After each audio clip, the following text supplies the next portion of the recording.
예, 안녕하세요. 쿠팡의 배성혁이라고 합니다. 저도 개발자고요. 아직 코딩하고 있습니다. 오늘 좀 말씀드릴 거는 혹시 자바 말고 다른 랭귀지 쓰시는 분들 계신가요? 스칼라나? 다 자바만 저기 한 분 계시고 대부분이 이제 자바 베이스로 할 수 있는 것들에 대해서 좀 말씀드릴 거고요. 전체적으로는 이런 내용이 되겠습니다. 아젠다는. 그래서 ORM 많이들 아시니까 JPA들 다 써보셨죠? 예, JPA 쓰실 줄 아시니까 ORM에 대해서 대략적인 내용들 하고요. 그 다음에 장단점 좀 같이 좀 생각해보고 저희 쿠팡에서 지금 현재에 있는 상황. 거의 대부분이 문제점이겠죠. 이 부분들에 대해서 얘기하고 그다음에 대안들에 대해서 제가 조금 간략하게 말씀드리고요. 제가 선택한 대안에 대해서 좀 더 깊숙하게 좀 말씀드리도록 하겠습니다. 그래서 ORM 아시다시피 제가 가장 구분 짓는 것 중에 하나는 릴레이셔널하게 데이터를 표현할 것이냐, OOP식으로 표현할 것이냐 데이터를 이런 관점에서 바라보는 것이 제일 좀 제가 구분 짓는 ORM의 특징 중에는 가장 크다고 좀 볼 수 있습니다. 이 데이터를 설계할 때 OOP 관점에서 설계를 하느냐, RDBMS 관점에서 설계하느냐에 따라서는 관계에서부터 시작을 해서 모든 것이 다 정반대이기 때문에 이거를 어떻게 설계하느냐, 그 다음에 어디를 중점으로 설계하느냐에 따라서 시스템 자체가 성격이 달라질 수밖에 없습니다. 그래서 반대로 얘기하면 특정 시스템이 데이터 센트릭한데 굳이 OOP로 만들 이유가 없어요. OOP 방식인 이 ORM 방식으로 만들 필요가 없습니다. 근데 요즘 갑자기 JPA가 몇 년 전서부터 유행 아닌 유행이 돼서 모두 다 JPA로 해야 되는 것이 정석인 양 이렇게 흘러가는 것이 저로서는 조금 맞득지 않아요. 그러니까 시스템 성격상 달라져야 되는데 그런 것들이 좀 구분이 안 되고 유행 따라가는 것 같은 느낌이 좀 들고요. 세 번째 ORM 쪽에서 강조하는 것은 특정 DB 벤더에 구애받지 않는 제너럴하게끔 적용 가능하다라는 것이 특징입니다. 여기에서도 좀 함정이 있는 게 저는 한 12년 가까이를 솔루션 업체에 있었어요. 솔루션을 개발했는데 제가 솔루션 개발할 때는 이 기능이 굉장히 필요했습니다. 어딜 납품을 하게 되면 자기네 회사는 다 오라클 베이스입니다. 그러니까 오라클 베이스로 다 바꿔주세요. 시스템을. 어디 가면 MS SQL 베이스니까 이걸로 좀 바꿔주세요. 이런 것들이 굉장히 많았어요. 근데 데이터 센트릭한 시스템도 아닐 뿐더러 제가 만든 시스템들이 그래서 고민 끝에 한 것이 이 하이버네이트를 이용을 해서 ORM으로 다 컨버팅을 했습니다.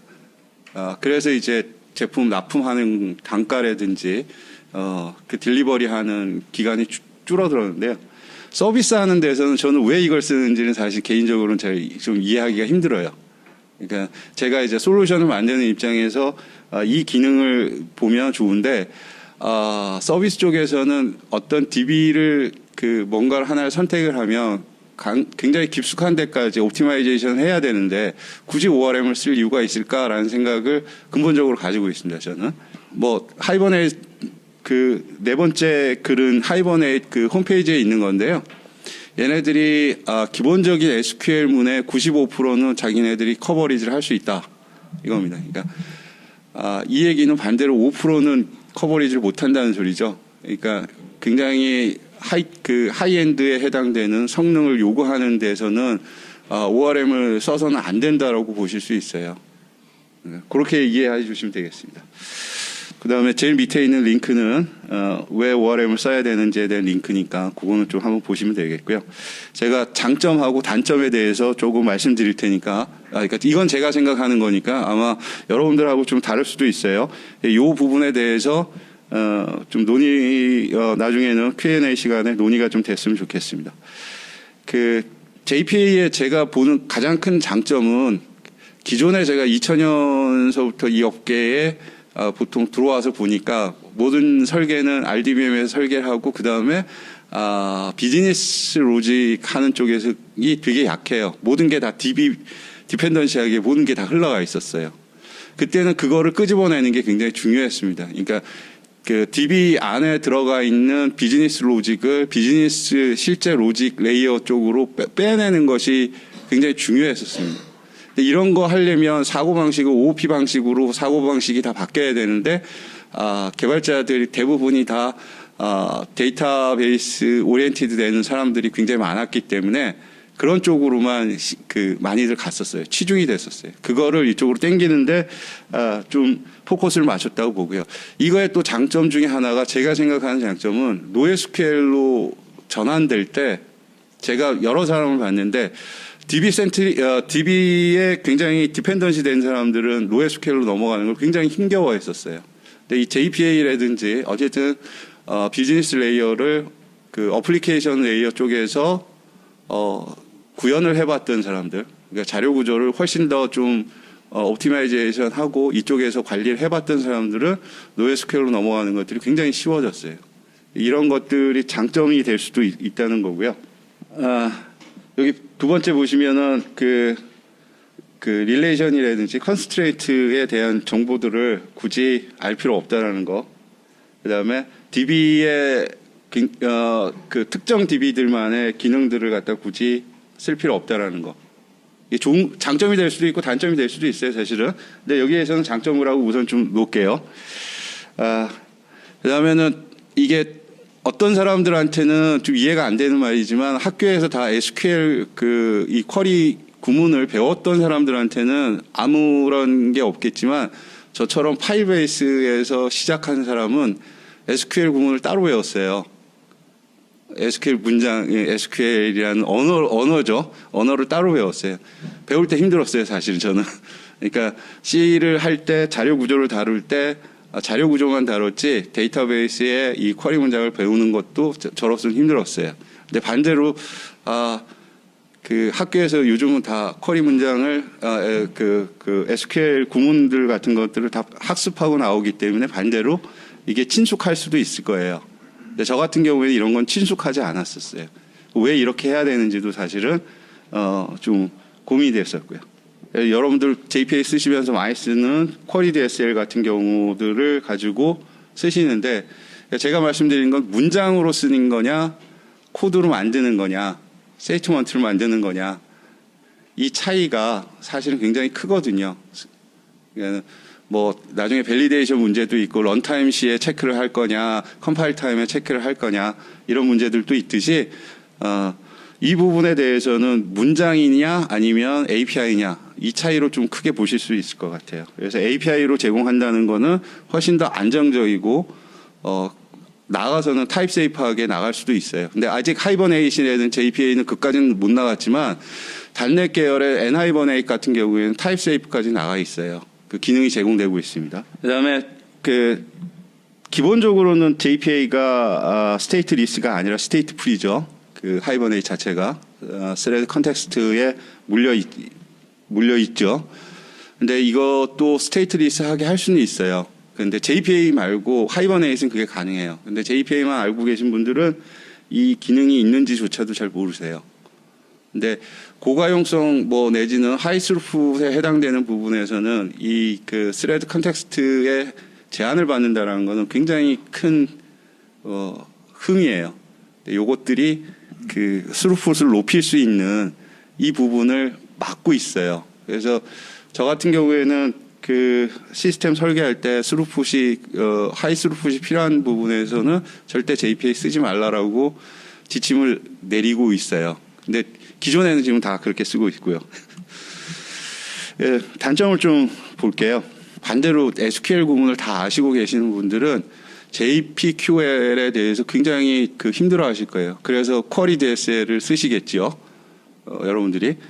근데 어찌됐든 둘 중에 먼저 한 것이 익숙하기 때문에 나머지가 불편하게끔 돼 있어요. JPA를 먼저 좀 하던 JPA나 어쨌든 API를 먼저 배웠던 사람들은 쿼리 구문이 이상하게 보일 수도 있고요. 이런 어쨌든 상이한 점이 있어서 두 가지를 다 공부를 해야 된다는 겁니다. JPA만 알고 있다고 해서 우리가 쿼리 문장을 몰라도 되느냐? 그건 아니잖아요. 둘 다 배워야 된다라는 그런 단점은 있죠. 그리고 하이버네이트, 여기서는 제가 JPA라고 했는데 하이버네이트라고 좀 얘기를 말씀드리면 러닝 커브가 상당히 큽니다. 요거는 저희 그 쿠팡 얘기할 때 좀 말씀드릴 텐데요. 러닝 커브가 상당히 큽니다. 그러니까 누구는 10년 공부했어요라고 10년 사용했어요라고 하는 사람들도 있는데요. 그건 뭐 깊이의 그 문제가 있거든요. 상당히 깊게 들어가야지만이 제대로 알 수 있는 것이 JPA와 하이버네이트라고 볼 수 있습니다. 그다음에 가장 큰 문제가 패치 바이 아이디인데요. 뭐 노에스케일, 뭐 카산드라 같은 거 쓰는 건 뭐 다 그런데 뭐라고 얘기하지만 RDBMS에 패치 바이 아이디로 가지고 오는 것이, RDBMS는 셋 방식으로 움직여야 되는 것이 가장 성능이 좋다라고 하는 것이 가장 기본인데, 패치 바이 아이디로 갖고 온다라는 것이 여기에서는 성능을 저감시키는 요인이 될 수 있어요. 그러니까 DDD를 하시는 분들은 그게 무슨 소리냐라고 생각할지 모르겠지만 제 얘기는 성능 관점에서만 바라봤을 때 그렇다는 얘기예요. 그러니까 다음 게 이제 벌크라든지 셋 오퍼레이션이 굉장히 그 성능이 저하된다라는 거, 이 부분에 대해서 상당히 좀 저희들도 문제점이 많이 되고 있고요. 현실적으로 이 부분들이 상당히 문제가 되고 있습니다. 그다음에 아까 제가 말씀드린 대로 이게 ORM이 제일 처음 하이버네이트 처음에 나왔을 때는 3티어 그냥 방식에 그냥 저처럼 솔루션 만드는 업체에서는 쓰기가 굉장히 좋았어요. 스루프도 그렇게 높지 않고요. 성능도 어느 정도 나오고요. 그러니까 실질적으로 그냥 SQL 쿼리 구문 쓰는 것보다 훨씬 더 느리지만 그런 대로 쓸만했어요. 근데 하이스루풋이 되는 요즘 세대에는 전혀 맞지 않게끔 스레드 컨텍스트에 제한을 받고 있다는 것이 가장 큰 문제라고 볼 수 있겠습니다. 그 다음에는 지금 보시면 JPA가 표준이긴 하지만 하이버네이트만의 고유의 어노테이션들이 있어요. 근데 제가 쿠팡에 조인한 게 2017년도인데요. 좀 이따 말씀드리겠지만 거기도 그래서 소스를 쭉 봤더니 JPA의 어노테이션들은 다 쓰는데 하이버네이트에 관련된 어노테이션들은 하나도 안 썼어요. 그러니까 성능 차이가 거기서 엄청나게 드러날 수도 있거든요. 그러니까 하이버네이트도 그냥 일반 SQL 구문보다도 느린데 JPA는 더 느리거든요. 그거만 썼을 때는. 그러니까 예를 들어서 지금 보시면 다이나믹 인서트라든지 다이나믹 업데이트라든지 레이지 컬렉션이라든지 이런 거 쓰면은 특정 경우에는 훨씬 더 빠를 수가 있거든요. 근데 이런 것들도 제대로 쓰지는 않고 있었다라는 것들이 좀 문제고요. 세컨더리 캐시도 제대로 쓰고 있지 않아서 생기는 성능상의 문제들이 상당히 큽니다. 요게 커런트 스테이터스라고 했는데요. 이게 2017년 도라고 생각하시면 될 것 같습니다. 2018년도에는 상당히 좀 바뀌었기 때문에 우선은 공부 안 해요. 그냥 JPA 책 한 권 보고 그대로 그냥 쓰고 있어요. 많은 분들이 아마 네이버에서는 안 그러겠지만 저희는 좀 그랬어요. 이것 때문에 제가 많은 부분 프레셔를 줬었는데 이게 그럴 수밖에 없는 게 뭔가를 빨리 만들어야 되는 목적이, JPA를 도입한 목적이 빨리 만들려고 도입을 한 거예요. 그러니까 DB 스키마를 따로 만들 게 아니고 그것 때문에 설계를 하느라고 논의를 하는 게 아니라 JPA 어노테이션으로 자료구조 엔티티들 자료구조 만들어서 그냥 바로 실행을 하려고 그렇게 만들었기 때문에 성능보다는 생산성을 위주로 만들었기 때문에 공부를 그렇게 깊게 안 했어요. 근데 나중에 오픈하고 났더니 성능이 안 나오니까 그제서야 이제 공부하고 몇 가지 추가하고 튜닝하고 몇 가지 하는데 그게 한계가 너무 많이 드러나는 거죠. 예를 들어서 제가 하이버네이트를 쓰는다고 하는 거에 시스템의 소스를 쭉 뒤져봤을 때 엔티티 모델을 봤을 때 내이처럴 아이디가 정의가 안 돼 있다던가 아까 다이나믹 인서트 업데이트 이런 것들이 정의가 안 돼 있으면 공부 별로 안 했구나라고 좀 판단을 해요.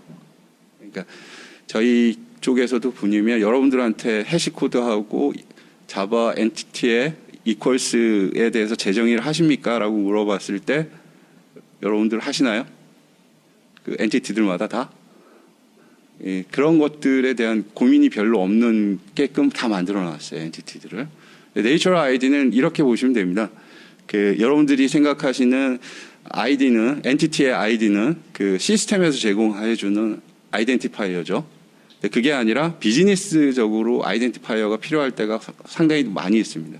그럴 때는 내추럴 아이디를 쓰는 건데 이런 것들에 대한 그 고민이 JPA 책에는 그런 것들이 없어요.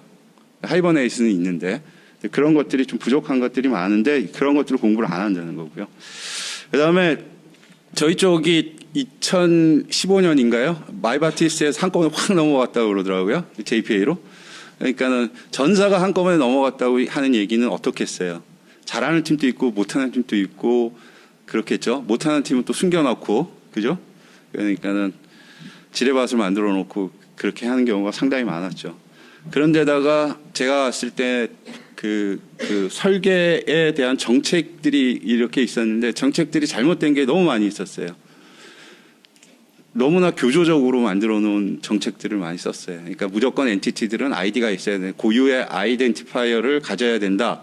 그거를 해석을 잘못해서 중간에 조인하는 테이블에 해당되는 매니 투 매니에 해당되는 놈들도 무조건 다 아이디를 갖게끔 해놓는다든지 원투원인데 한쪽에서는 굳이 아이덴티파이어를 가질 필요가 없거든요. 그러니까 종속적인 관계면 굳이 가질 필요가 없어요. 마스터의 아이디 값을 그대로 차용을 해서 쓰면 되는데 그런 것들을 무조건 다 만들게끔 되어 있어요. 그러니까 인서트가 느릴 수밖에 없는 거죠. 벌크 인서트 같은 게 느릴 수밖에 없고요. 이렇게 디자인 자체를 그 베스트 프랙티스를 준 게 아니라 일반적인 것들을 주고 나니까 너무나 한꺼번에 바꾸고 나니까 문제점들이 엄청나게 드러났어요. 그래서 지금 또 저희는 사실은 이렇습니다. 본전 생각이라고 저는 보통 얘기하는데요. 어쨌든 어렵게 하이버넷에서 2년 동안 운영을 하고 배웠어요. 그리고 운영을 하고 있어요. 근데 잘 운영하느냐가 문제가 아니라 어쨌든 크게 문제 없이 운영은 하고 있어요. 근데 잘 하지는 못한다고 생각을 해야 되는데 그게 아니라 그냥 이 정도로 만족을 하고 있다는 거예요. 새로운 솔루션을 제시한다든가 좀 더 좋은 걸 제시했을 때 어떤 반응이 나오냐면 지금도 잘 돌고 있는데요. 왜요? 이런 얘기가 들어와요. 제가 하는 얘기가 있습니다. 생산성 뭐 여러 가지 뭐 이런 얘기가 있지만 경영자한테 같이 갈까? 너 지금 돌리는 거 10대로 돌리지. 그 알포 10대로 돌리지. 내가 그거 2대로 줄여줄게. 비용 측면에서 얘기들을 그렇게 얘기를 합니다. 근데 이거는 뭐 사실 경영진들은 별로 그런 거 신경 안 쓰죠. 근데 그 프레셔는 들어와요. 왜 이렇게 많이 쓰냐라고. 들어오는데 그런 것들을 좀 줄일 수 있는 방법들을 좀 찾으려고 제가 이거를 사실은 시도를 하는 거였습니다. 세 번째죠. 퍼포먼스가 안 나오니까 어떤 친구들은 JPA 이거 후졌어. 못 써먹겠어. 그래서 오판을 하는 경우도 있어요. 뭐 대부분의 그 오픈소스 갖다 놓고 대강 써보고 문제 생기면 이거는 더 파고드는 게 아니라 개선을 하고 파고드는 게 아니라 이건 못 써먹겠어. 그리고 자기가 포기를 해놓고 저것 때문에 내가 개고생을 했어. 이런 식으로 얘기들을 반응을 하는 경우가 상당히 많은데 이런 게 사실 저희들도 많이 퍼져 있어요. 사실은 JPA 때문에 누구는 그냥 잘 쓰고 있다는 사람도 있지만 누구는 굉장히 힘들게 지금 쓰고 있다. 진짜 버리고 싶은데 해법이 없다. 그래서 지금 계속 쓰고 있는 거다. 이렇게 얘기들 하는 경우들도 많이 있습니다. 나머지는 뭐 아까 얘기한 대로 그런 식이고요. 제가 하나의 그 슬라이드를 보여드릴게요. 성능 체크한 건데요. 이건 나중에도 또 보여드리려고 했는데 먼저 좀 보여드릴게요. JPA하고 리쿼리라는 프레임워크하고요. 그 인서트 벤치마킹을 한 겁니다. 지금 보시면 그 시간이에요. 그러니까는 그 파란색이 JPA인데 엄청난 시간이 걸리고 리쿼리는 상당히 빠르다. 사실 그냥 그 플레인 SQL 쓰면 이것보다 더 빠르겠죠. 사실은 이게 더 빠릅니다. 사실은 플레인 SQL 쓰는 게 제일 빠르고요. 두 가지를 좀 비교한 겁니다. 그래서 우선 이걸 먼저 보여드리고 제가 JPA에 대안이 될 수 있는 것들의 솔루션들을 찾을 때 찾아야겠다. 그러면 찾으려면 기준이 있어야 될 거 아닙니까? 지금까지 장단점을 받고 내가 필요한 게 뭔지 이런 것들의 장점은 취하고 단점을 극복할 수 있는 솔루션을 찾기 위해서 몇 가지 제가 좀 그 조건을 가지고 있었어요. 그 조건을 지금 보시면 그 OOP 기반으로 돼야 된다. 그러니까 마이바티스나 그냥 플레인 SQL은 여기에서는 탈락이 되는 거죠. 그 성능이 굉장히 좋지만 그거는 좀 탈락을 시키고 어쨌든 OOP 베이스로 움직일 수 있는 것들을 좀 찾자. 그다음에 멀티 DB 벤더는 사실 그렇게 중요하진 않지만 저희 쪽은 조금 중요해졌습니다. 이게 왜냐하면 MySQL 지금 버리는 쪽이거든요. 저희는 그래서 그 전환기에 있어요. 그래서 멀티 벤더가 좀 필요로 해서 저희로서는 멀티 벤더를 좀 중요시 여기게끔 돼 있고요. 그다음에 스테이플 하지 않고 스테이트 리스 하게끔 움직여야 되는 조건이 좀 들어갔습니다. 그래서 하이버네이트는 당연히 여기에서는 저기 떨어져 나가는 거고요. 그다음에 하이버네이트의 장점 중에 하나가 어소시에이션하고 이너리턴스 할 수 있고 컨버터들 지원해 주는 거 이런 것들을 제공해 줘야 된다. 퍼포먼스는 당연히 플레인 SQL만큼 빠르지는 않겠지만 거기에 준하는 것들이 됐으면 좋겠고 그다음에 스테이트 리스하게 움직여야 된다. 그래서 스테이트 리스하게 움직인다는 거는 스레드 컨텍스트에 제한을 받지 않고요. 그렇게 되면 하이 스루풋이 가능해진다는 소리입니다. 그다음에 저희는 지금 또 저희 회사 시스템 중에는 스프링 3를 쓰고 있는데도 많이 있거든요. 이쪽을 올해부터는 다 지금 개비를 해서 스프링 부트 2로 넘어가면서 부트 2가 중요한 게 아니라 비동기 하면서 리액티브 방식으로 다 바꾸려고 하고 있어요. 그 바꾸는 이유는 당연히 스루프 때문에 생기는 문제죠. 근데 뒤에 단에서 JPA 계속 쓰고 있으면 거기서 다 바틀렉이 걸리니까 이 부분도 해결하기 위해서 뜯어내려고 하는 겁니다. 자, 그래서 제가 4가지 정도의 솔루션을 좀 보여드릴게요. 소개만 드리고요. 이 소개는 빨리 좀 지나갈게요. 슬릭이라는 거는 이거는 제가 써봤으니까 좀 말씀드릴게요. 슬릭이라는 거는 스칼라용 ORM 툴이라고 보시면 됩니다. 상당히 괜찮은 툴이고요. 스칼라로 시스템을 만들 때 JPA보다 훨씬 더 강력하게 만들 수 있고요. 슬릭에는 그 버전이 크게 2가지 버전으로 나누는데 2.0일 때 굉장히 인기가 좋았어요. JPA만큼 인기가 좋았어요. 그러니까 스칼라 랭귀지 하는 사람들 입장에서는. 근데 슬릭 3가 되면서 비동기 IO가 들어왔어요. DBIO라는 비동기식으로 얘네가 일들을 처리하게 됐어요. 그래서 성능은 훨씬 더 좋았는데 구현한 단에서 구현하기가 좀 힘들어졌어요. 그래서 사람들이 인기가 갑자기 조금 수그러들었어요. 근데 난이도는 높아졌지만 어쨌든 성능은 상당히 좋아졌어요. 얘네들이 슬릭이라는 애들이 2번째 보시면 아시겠지만 말장난인데요. ORM이라는 말을 펑셔널 릴레이셔널 매핑이라고 얘기를 해요. 자기네들이 매핑하는 것들이 다 람다 형식으로 구현을 하거든요. 그래서 이제 펑셔널 릴레이셔널 매핑이라고 하는데 제가 보기에는 그냥 스칼라용 ORM이라고 보시는 게 맞고요.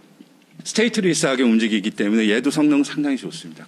더군다나 거기다가 DBIO라는 비동기로 움직이기 때문에 훨씬 더 빠르고요.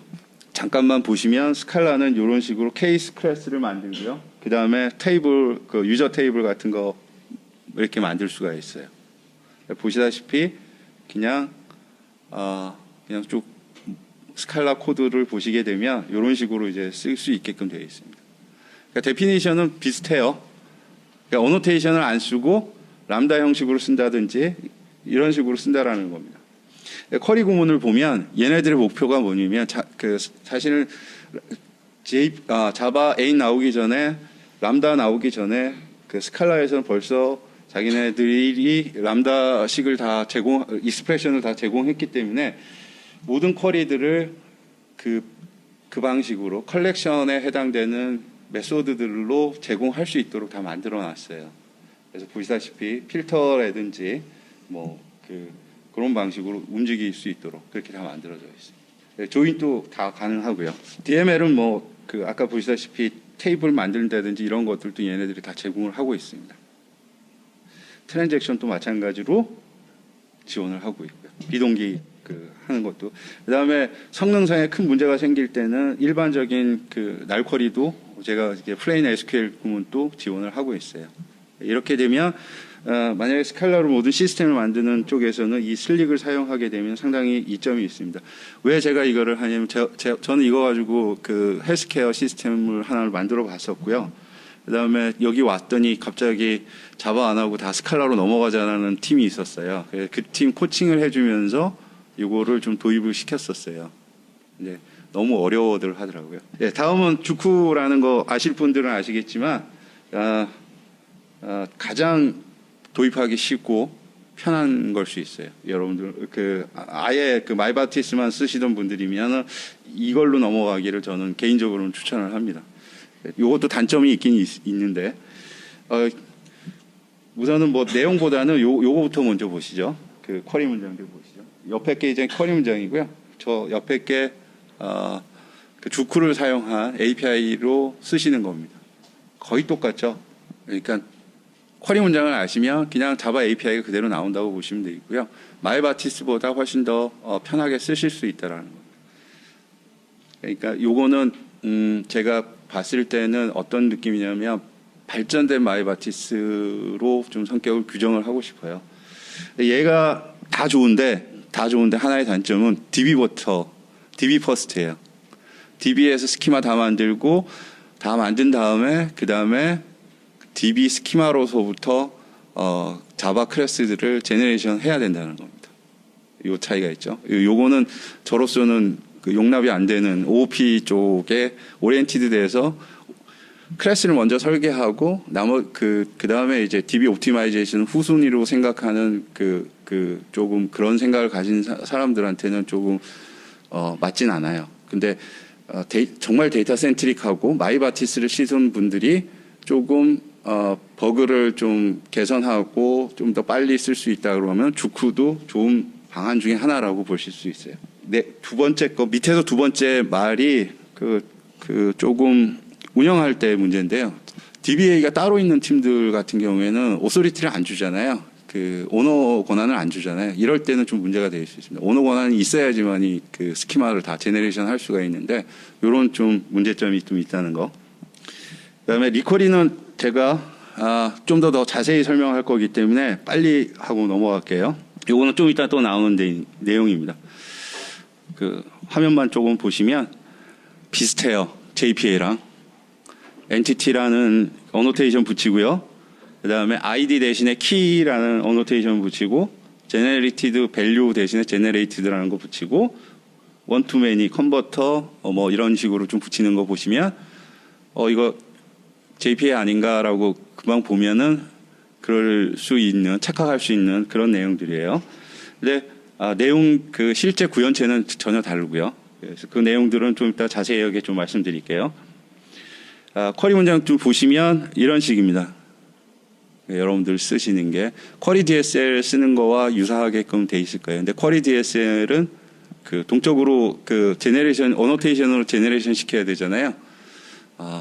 얘도 똑같습니다. 제너레이션 시켜야 돼요. 그래서 이제 쓰면 되는 겁니다. 쓰는 거는 쿼리 DSL이랑 거의 유사하게 쓸 수 있다라는 겁니다. 이거는 그 코틀린에서도 똑같이 코틀린도 지원을 하는데요. 리쿼리는 코틀린으로도 만들어 봤어요. 그래서 코틀린에서도 이런 식으로 쓸 수 있다는 거. 그다음에 리쿼리가 좀 상세하게 좀 설명드리겠지만 BLOB 같은 이런 좀 대용량 데이터 처리하는 것들은 아직 미비해서 따로 만들어서 추가를 할 수가 있어요. 컨버터를 만들어서 이런 것들은 또 쓰면 되겠고요. 그 리쿼리에 대한 간략한 우선 그 성격을 좀 말씀드리면은요. APT 코드로 코드 제너레이션, APT로 코드 제너레이션을 합니다.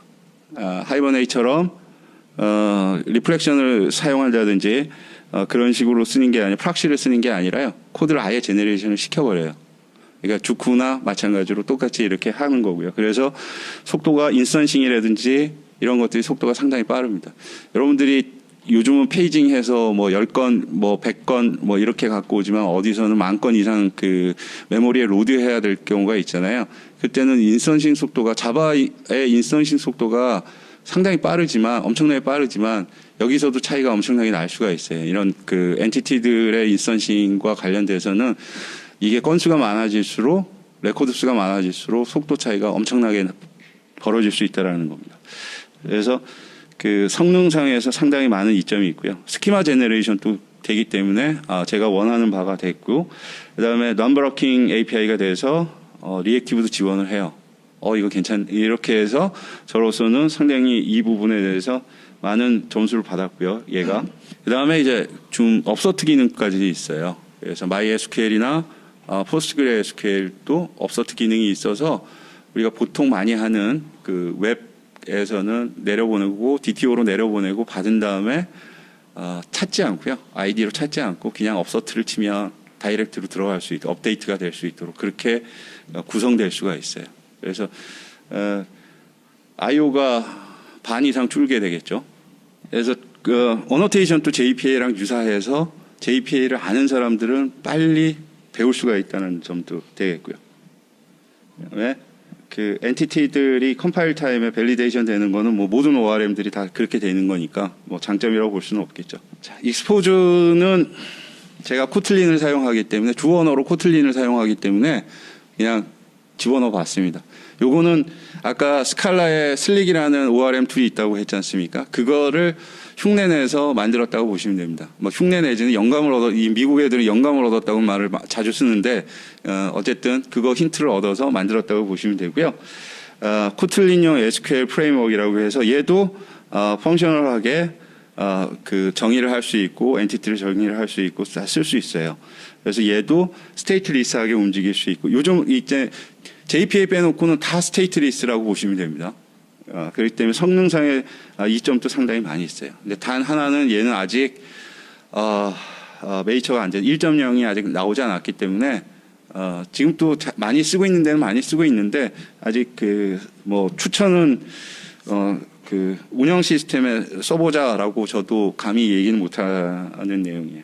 내용 보시면 아까 그 슬릭이랑 비슷하게 좀 쓸 수가 있습니다. 테이블 정의하는 거, 그 다음에 SQL 구문하는 거. 조금 이상해 보이실지 모르겠지만 코틀린을 하시는 분들은 좀 무슨 얘기인지 알겠다라고 하실 내용들이에요. 조인하는 것들도 저런 식으로 조인을 할 수 있고요. 그래서 여러 가지 지금 제가 4가지의 솔루션을 보여드렸는데 각각 그 사용하는 언어라든지 이런 것들에 대해서 가장 그 적합한 것들을 있을 수가 있습니다. 그래서 제가 이 4가지에 대해서 조금 다시 정리를 좀 하자면은요. 뭐 자바만 우리는 자바만 판다라고 하면 주쿠 내지는 리쿼리를 그 생각해 보시는 것이 좋을 것 같습니다. 특히 데이터 센트릭하다 그러면은 아니면은 기간계 시스템을 그 DB 스키만 그대로 냅둬 놓고 그냥 어플리케이션만 그 개비해야 된다라고 하면 주쿠로 하시는 것도 상당히 메리트 있을 겁니다. 스칼라 쓰시면은 JPA 써도 상관없는데요. 문제점들이 스칼라하고는 어쨌든 그 자바하고는 호환이 안 되는 부분들이 가끔 가다가 이제 생기거든요. 문제점들이. 그래서 슬릭을 도입을 하는 것이 가장 좋다라고 보이고요. 코틀린을 온리로 쓰는 참고로 저희 조직은 지금 다 코틀린으로 다 씁니다. 코틀린을 쓰는 조직 다 하겠다라고 하면 리커리라든지 익스포즈들을 써야 되고요. 그리고 랭귀지에 상관없이 가장 쓸 수 있는 건 그냥 결국은 자바죠.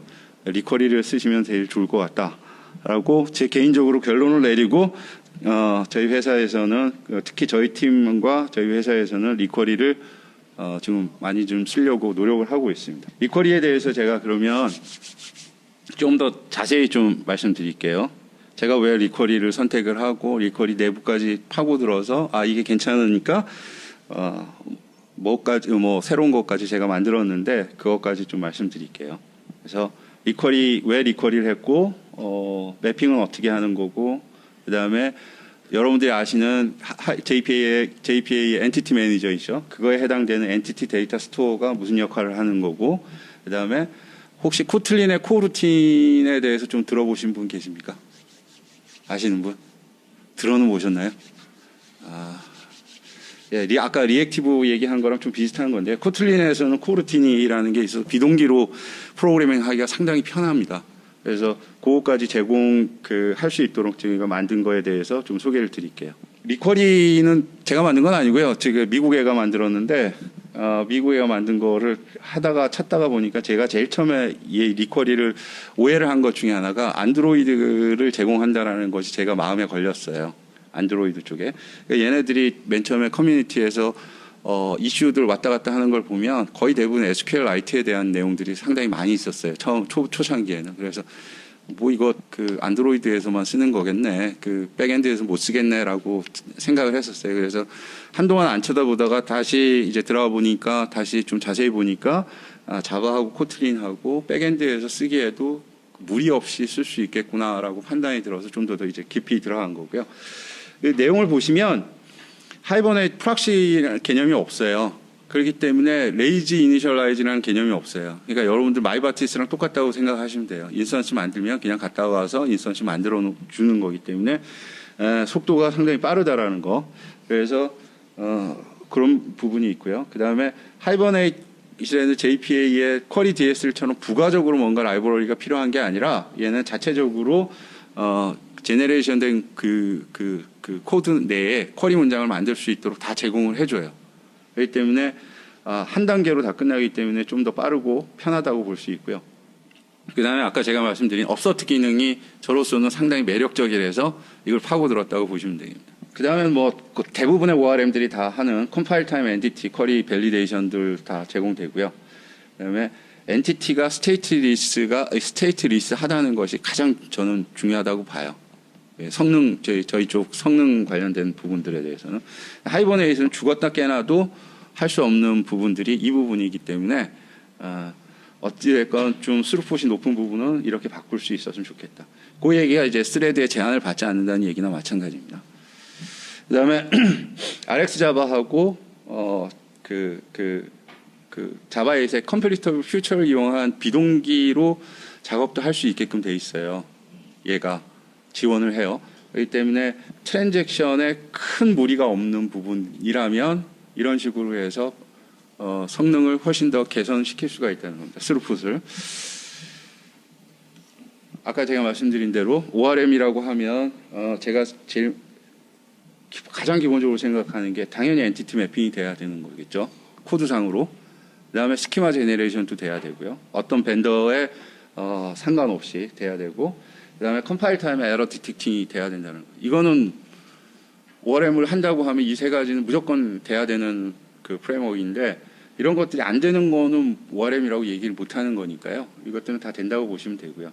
퍼포먼스 측면에서는 저희가 여러 가지로 테스트를 해봤거든요. AWS에서도 올려서 테스트를 해보고 로컬에서도 테스트 해봤는데, 벌크작 같은 경우에는 JPA 대비 한 100배 이상 빠릅니다. 그리고 JPA에서는 아예 그 타임아웃 걸려갖고 에러 나는 경우가 많잖아요. 왕창 때려 넣으면. 근데 이거는 그런 경우는 없다라고 볼 수 있고요. REST API 호출해서 왔다 갔다 하는 거는 한 최대 10배 정도의 스루풋을 나타냈어요. 저희가 이거를 제가 그냥 막 쓴 게 아니라 저희가 신규 사업을 하고 있는데 그 시스템에서 측정한 거예요. 그러니까 JPA로 한 팀도 있고 요 리커리로 가지고 한 팀도 있거든요. 그거 갖고 성능 체크를 한 거예요. 그다음에 업서트 기능하고 지금 레이지 로딩이라는 얘기를 했는데, 아까 제가 말씀드린 하이버네이트의 프락시를 이용한 그 레이지 로딩이 아니고요. 여기서 얘기한 레이지 로딩은 우리가 엔티티 전체를 가지고 오는 게 아니라 특정 컬럼 몇 개만 갖고 오고 나중에 다른 컬럼을 갖고 올 때 따로 쿼리를 날려서 갖고 올 수도 있어요. 그러니까 바이너리 데이터들이 픽처라든지 CLOB 같은 데이터들이 컬럼들이 하나가 있을 때 굳이 안 갖고 올 수도 있잖아요. 그럴 때는 따로 갖고 올 때 이 레이지 로딩을 하면 자동으로 가져와진다라는 그런 내용들입니다.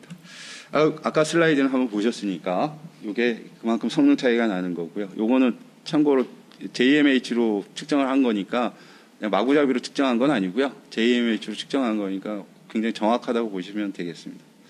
엔티티 설계는 보시다시피 아까 좀 섞여 있는데요. 뭐 게터 같은 경우는 롬복 쓴 거고요.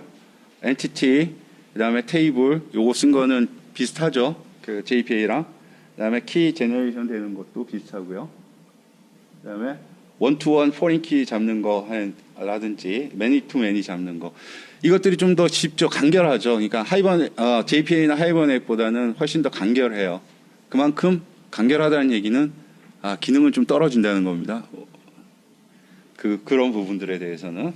그러니까 예를 들어서 원투매니 같은 경우에는 그 하이버네이트 같은 경우에는 서브 쿼리로 조인을 해갖고 올 거냐, 그냥 조인을 할 거냐, 서브 쿼리로 할 거냐 이런 것들도 지정을 할 수가 있잖아요. 얘네는 그냥 제공하는 네가 쿼리를 문장을 만들 때 썼던 그 API 구문대로만 만들어줘요. 그래서 이너 조인을 쓰면 이너 조인 그대로 해갖고 오고 아우터 조인 하면 아우터 조인 그대로 해갖고 오는 그거를 코드상에서 내가 정의를 해야 되는 거지 이렇게 매핑 단계에서 정의를 하진 않습니다. 얘네는 코틀린에서도 마찬가지로 이렇게 엔티티를 정의하는 건 다 똑같습니다.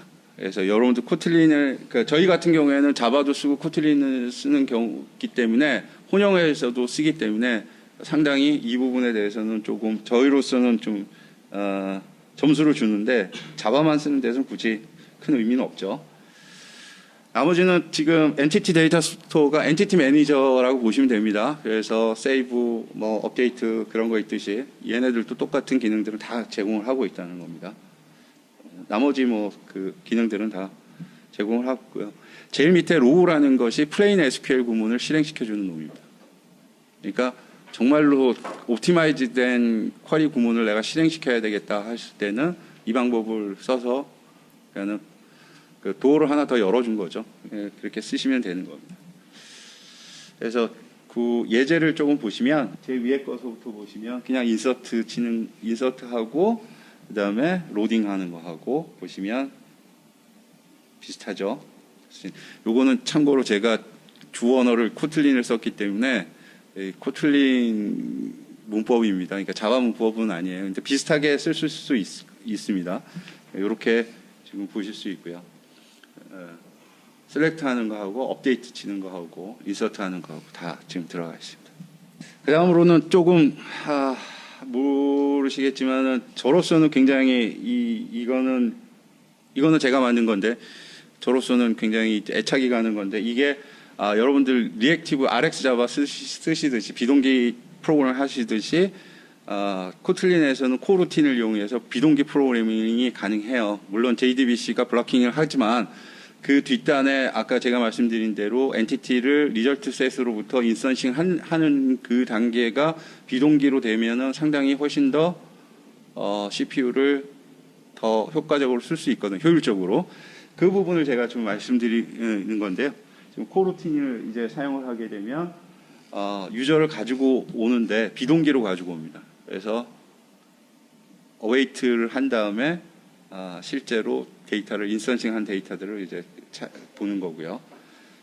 저런 식으로 그 코루틴을 혹시 아시는 분 같은 경우에는 이 비동기 방식도 이것들을 이용을 해서 쓸 수 있다라는 거. 물론 이제 그 리쿼리는 기본적으로 컴플리터블 퓨처로 해당되는 비동기에 해당되는 그런 API를 제공하고 있어요.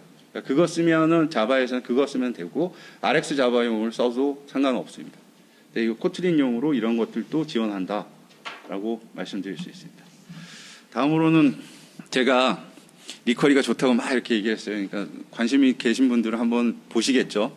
근데 실제로 이거를 정말 공부해서 운영 시스템은 아니더라도 내 개인 프로젝트를 해도 적용을 한번 해볼까 하는 사람들은 아마 여기 계신 분들 중에 한 10분의 1이라면 실제 운영 시스템에 가서 한번 해보겠다라고 마음 먹는 사람들은 아마 1%도 안 되겠죠. 0.1% 될려나요? 저희 회사도 마찬가지입니다. 제가 제일 처음에 리쿼리 좋아 하자라고 얘기했을 때 다들 콧방귀를 꼈어요. 이걸 왜 해야 돼? 이거 또 공부해야 돼? 첫째. 두 번째, 뭘 다 바꿔야 돼? 내 시스템을? 근데 이 친구들이 딱 하는 얘기가 있었어요. 스프링 데이터 JPA는 좋은 게 있는데 여기는 없잖아요. 그래서 이걸 만들었어요. 그래서 스프링 데이터 리쿼리라는 걸 만들었어요. 그래서 그냥 여러분들 스프링 데이터 JPA 다 쓰시잖아요. 그냥 find by 어쩌고 저쩌고 프로퍼티명 쓰면은 알아서 쿼리 문장 만들어지잖아요. 그러니까 그거를 리쿼리를 이용해서 만들었다는 겁니다. 그래서 좀 더 적용을 좀 더 쉽게 하고 실제 그 시스템에서 사용할 수 있도록 했는데요. 제가 요거를 테스트가 아니라 시험이죠. 그러니까 실제 그 고급 개발자가 리쿼리를 조금 공부하고 실제 운영 시스템에 적용하는데 2주 정도 걸리더라고요. 처음엔 이 전체 시스템을 만드는 거를 봤을 때 간단한 뭐 큰 시스템이라고 얘기는 할 수 없고요. 그 중에 한 모듈, 그러니까 주문 모듈을 하나 만드는데 2주 가량 걸리더라고요. 여기서 그러니까 스프링 데이터 리쿼리는 스프링 데이터 JPA를 생각하시고 그 좀 비교를 하시면 될 것 같아요. 그래서 아까 말씀드린 대로 그 엔티티 매니저가 제공해주는 모든 기능들은 여기에서 리쿼리 오퍼레이션이라는 놈이 다 제공을 하고 있고요.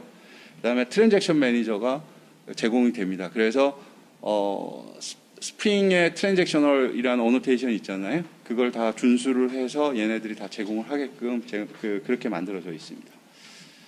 그다음에는 이제 좀 이따가 좀 자세하게 퍼포먼스에 관련된 부분들 중에서 그런 부분들을 좀 설명드릴게요.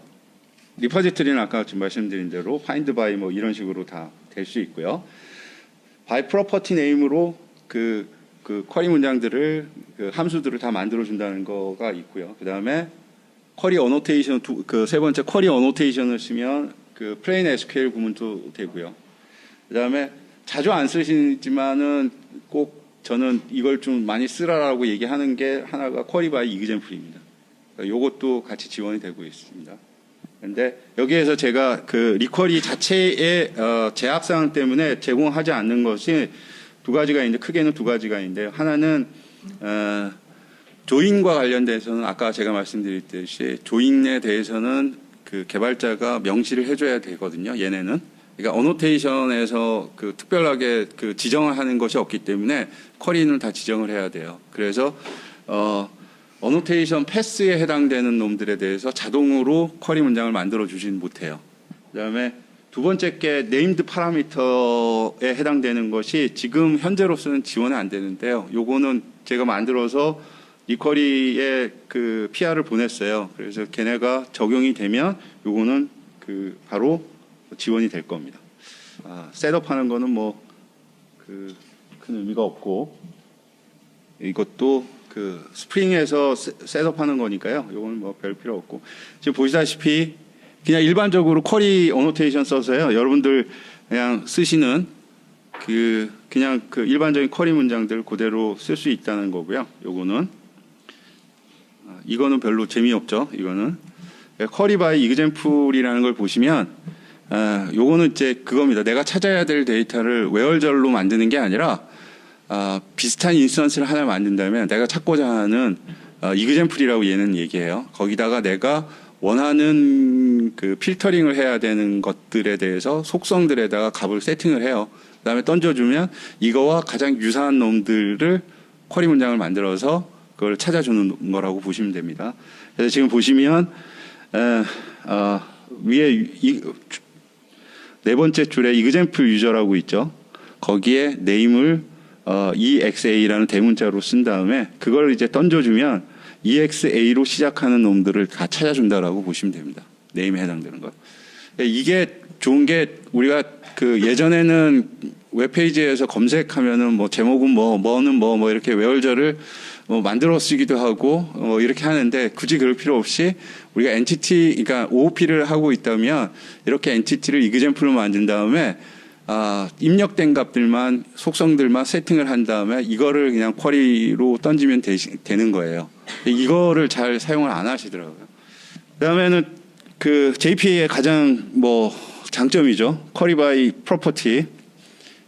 저런 프로퍼티들을 이제 제공을 하면 그대로 쿼리 구문이 만들어져서 실행이 된다는 겁니다. 내부적으로. 제가 중간에 노트 해놓고 그 지원 안 된다라고 돼 있는 것들은 제가 말씀드린 대로 어소시에이션이 있는 놈들에 대해서는 지원을 하진 않는다는 겁니다. 그거는 실제 커스텀 쿼리 문장을 만드셔서 쓰면은 됩니다.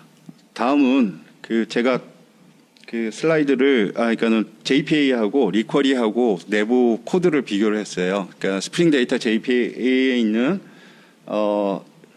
그 코드하고 그다음에 리쿼리로 제가 만든 쿼리 그 구문하고 그 좀 보시면 위에 게 JPA가 만든 겁니다. 근데 경우에 따라서는 제 위에 있는 것이 그 틀린 건 아닌데요. 저게 성능은 가장 느리게끔 되어 있습니다. 지금 보시다시피 어떤 조건이 100만 건이 나올 수도 있고요. 그죠? 카운트를 세는 게 아니라 이그지스트인데 카운트가 0보다 크거나 아니면 첫 번째 하나가 나왔으면 거기에서 중단을 해버리고 리턴을 해버리면 되는데 지금 현재 JPA는 내부적으로 리절트 리스트를 다 가지고 온 다음에 그거를 인풋이냐 아니냐 이거를 비교를 하고 있어요. 그거를 밑에서는 퍼스트 오어 널이라고 해서 첫 번째 게 값이 들어오면 그걸로 끝내겠고 그냥 리턴할 수 있도록 그렇게 해놨습니다. 딜리트 구문은 이거는 영원한 ORM의 숙제긴 해요. 캐스케이딩 딜리트를 지원을 하고 어소시에이션이 있는 놈들은 어쩔 수 없이 지우려면 리드를 해서 얘네들의 어소시에이션 관계가 어떻게 되는지를 다 파악을 한 다음에 하이버네이트한테 지워달라고 하면 얘가 전체적인 어소시에이션을 보고 지울 것들을 뭐서부터 지워야 될지 이런 것들을 다 파악을 하고 그 다음에 얘를 지운 다음에는 관련 있는 놈들 중에 아이디 값을 널로 세팅을 할 거냐 이놈도 지울 거냐 이런 판단들을 다 해야 되거든요. 그러니까 이걸 어쩔 수 없이 뭐냐면 읽어봐야 돼요. 그러니까 벌크로 딜리트를 여러분들 해야 되는데 보통은 하나하나 이렇게 지우는 거는 사실은 아무런 그 속도 차이는 없는데 우리가 보통 벌크로 지우겠다는 소리 그 의도는 읽어서 지우는 게 아니라 셋 방식으로 뭔가 한꺼번에 지우려고 하는 거잖아요. 근데 그런데도 이렇게 마구잡이로 쓰면 안 되는데 이렇게 쓴다고 치면 이런 문제가 생긴다는 걸 좀 알고 써야 되는데 지금 보시다시피 JPA로 하게 되면 다 리드한 다음에 하나하나씩 지워요. 엄청나게 느리겠죠. 그러니까 이런 부분들은 그냥 차라리 플레인 SQL로 지울 수 있도록 가이드를 해줘서 그렇게 지우게끔 한다든지 업데이트도 마찬가지로 셋 방식으로 움직여야 되는 것들은 이렇게 다이렉트 SQL 구문을 써서 그렇게 하도록 유도를 해야 되는데 편하니까 우선은 빨리 만들어야 되니까 이렇게 막 만들고 나서 나중에 튜닝을 안 해요. 이게 문제가 되는 게 이런 부분들입니다. 이런 걸 알고 하셔야 되는데 그 깊이 안 들어가고 그냥 넘어가는 경우들이 상당히 많이 있습니다. 그래서 리쿼리가 장점 중에 하나가 이 어소시에이션이 약간은 기능이 떨어지다 보니까 그런 부분들에 대해서 별로 신경을 안 써도 돼요. 그래서 셋 방식으로 지울 수 있도록 다이렉트로 제공을 하게끔 해놨습니다. 이렇게 돼서 성능 차이가 작게는 한 3배, 실제 운영상에서 J미터로 그거는 측정을 했을 때는요. 많게는 뭐 한 100배까지는 나오고 아예 그 JPA가 측정 불가가 나올 때가 많기 때문에 그럴 때는 그런 식으로 나옵니다. 그러니까 아주 작게는 3배 정도 차이가 난다고 보시면 됩니다. 그래서 제가 지금 작년에 그 상반기에 요거를 만들었고요. 그 이후로는 계속 마이너 업그레이드만 지금 하고 있는데요. 지금 네임드 파라미터는 아까 제가 말씀드렸듯이 그 리쿼리 쪽에 제가 PR을 보냈기 때문에 준비가 되면은 그거는 이제 실행이 가능하고요. 스프링 데이터 리쿼리에서 그 관련된 부분들에 대해서는 그 앞으로는 저희가 지금 현재 하고 있는 거죠. JPA가 그 여러분들이 RDBMS만 된다고 생각하지만 SQL 온 하드에 해당되는 거의 모든 벤더들도 다 지원이 가능합니다. 근데 약간씩 바꿔야 돼요. 약간씩. 그래서 리쿼리 만드는 친구하고 얘기를 해서 제가 한 게 그 밑에서 두 번째 거요. 피닉스용 아파치 피닉스 HBase용 드라이버요. JDBC 드라이버. 얘네는 인서트가 없고 그냥 다 모든 게 다 업서트예요. 그러니까 간단하게 인서트 구문 들어오면 그냥 업서트로만 바꿔주면 돼요. 업데이트가 들어오면 그냥 업서트로만 쿼리 문장만 바꿔주기만 하면 돼요. 나머지는 다 똑같아요. 그래서 그런 거 용으로 지금 아파치 피닉스용은 저희가 만들어서 지금 사용하고 있고요. 내부적으로 HBase를 쓰기 위해서 하는 것 중에 대해서는 코루팅 관련된 그 엔티티 스토어는 저희가 코틀린을 쓰고 있기 때문에 1.3이 이번에 정식 버전이 나와서 지금 아직은 내부 테스트를 하고 있는 중입니다. 이것도 곧 공개할 예정입니다. 리소스 보시면 제가 링크는 해놨어요. 리쿼리 IO가 실제 걔네 프레임워크이고요. 스프링 데이터 리쿼리는 저희 쿠팡에서 오픈 소스로 공개를 하고 있어요. 그래서 그쪽에 가시면 제가 영어를 잘 못하기 때문에 설명도 한글로 다 적어놨기 때문에 그거 보시면 됩니다. 예, 이상으로 제가 말씀드릴 건 다 말씀드렸고요. 질문 있으시면 질문. 쿠파는 마이스케일에 또 다른 DB로 넘어간다고 하셨는데요. 혹시 넘어가는 이유와 넘어가는 DB 뭐 벤더라든지를 알 수 있을까요? 아, 예, 말씀해 주세요. 돈입니다, 우선 첫째. 저희는 은연중에 다 하시는 거, 공개적으로는 저희가 계약상으로 AWS를 쓴다라고 말은 못해요. 퍼블리싱을 못해요. 근데 여기는 저기 녹화가 되고 있는데 괜찮을라고 모르겠지만, 비용이 오로라가 비용이 상당히 세요. 근데 저희가 벤치마킹 테스트를 해보니까 물론 케이스 바이 케이스지만 PostgreSQL이 요즘 버전이 거의 버전이 10 넘어가서부터는 성능이 상당히 많이 올라왔고요. 오로라용 PostgreSQL이 아니라 그냥 EC2용 쓰면 비용이 상당히 많이 줄일 수가 있습니다. 거의 저희 4분의 1 정도로 줄일 수가 있어서, 그다음에 성능도 훨씬 더 좋고요. 그래서 지금 현재 마이그레이션을 지금 시작 단계에 있습니다. 그런 것 때문에 사실은 우리가 기존에 JPA를 쓴 것이 성능이 느리고 힘들었지만 이걸로 옮기는 데는 조금 효과는 보고 있어요. 그러니까 DB 벤더를 바꾸는 거에 대해서는 금방 바꿀 수 있거든요. 여기 보시면 한글로 해놨거든요. 소스 보시고 사용하시면은 될 것 같아요. 우선은 코틀린 거는 보시지 마시고요. 자바용으로 되어 있는 것들은 그대로 쓰실 수가 있습니다. 한 가지 문제라기보다는 제한 사항인데요, 제약 사항인데, 리쿼리는 JPA 같은 경우에는 우리가 어소시에이션을 해서 원투맨인데 매니 중에서 필터링을 할 수가 있잖아요. 그러니까 소프트 딜리트 된 놈들, 그러니까 딜리티드가 트루인 놈들은 안 갖고 오게끔 한다든지 이런 것들이 기능들이 있잖아요. 근데 리쿼리는 그런 조인 구문에 대해서는 그렇게 강력한 힘은 없어요. 그러니까 기능은 없어요. 그러니까 그렇게 갖고 오고 소프트 딜리트에 해당되는 것들은 자기가 쿼리를 역으로 만들어야 돼요. 그러니까는 자기가 만들어서 쿼리를 갖고 오는 것들이 그렇게 해야지 쿼리 구문을 다 자기가 손으로 다 구현을 해야 된다는 거예요. 그런 차이점들이 좀 있습니다. 저희는 지금 요거를 사용해서 시스템을 만든 게 지금 3개 정도 되고요. 크게는 이제 점차 작년에 3개를 바꿨고요.